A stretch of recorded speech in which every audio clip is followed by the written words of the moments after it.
the work and beyond, of course.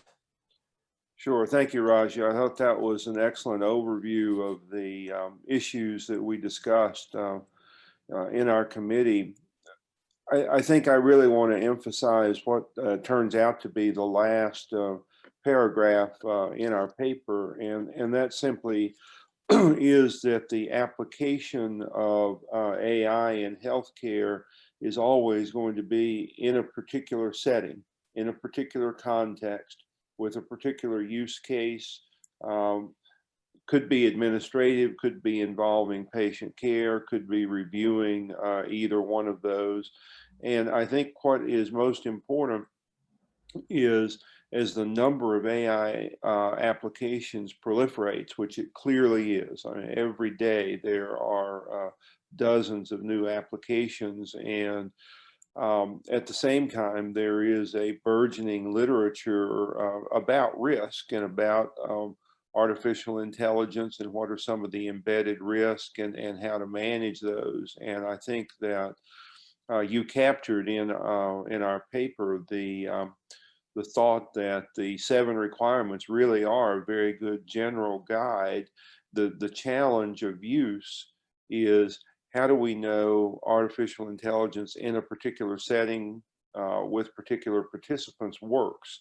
And what I think is most important is for users of AI to develop processes to assess risk appropriate to their organization. There may be, there will probably evolve in the next few years a high-level, system-wide, national or European Union-wide approach to managing risk of artificial intelligence applications in healthcare at one level, very much like devices and medicines have to be approved at a, we trust that at a high level if the safety is proven.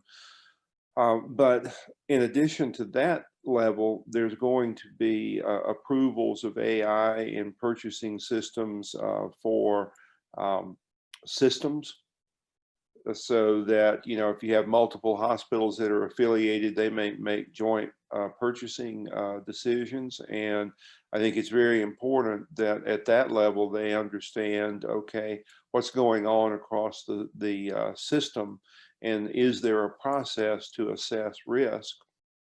And then going from national to system to organization, there are going to be individual hospitals and clinics and that are going to use particular applications, could be in terms of measuring diabetes or cardiac rhythms, a whole variety of applications going to do nothing but grow.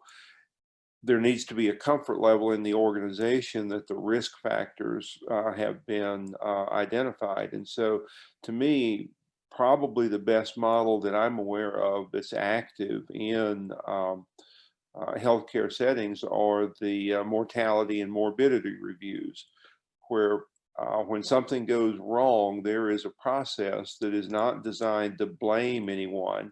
It's designed to understand at every step of the way what happened and how can we avoid bad outcomes in the future.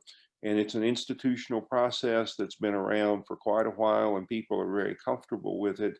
And I think that's the sort of process that we're going to have to encourage users of AI to develop in their particular settings. So I'll stop there, and then we can have some discussion later. Thank you.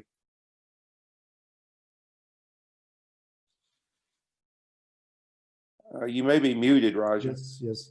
I said, yeah, thank you very much, Don, because you are providing also practical answers to those questions, because we have already tools, we have already processes in place, and we should actually rely on these processes who have shown their efficiency and which are actually we are accustomed to. Let me move to Eugenio. Eugenio, any comments on your side? Yes.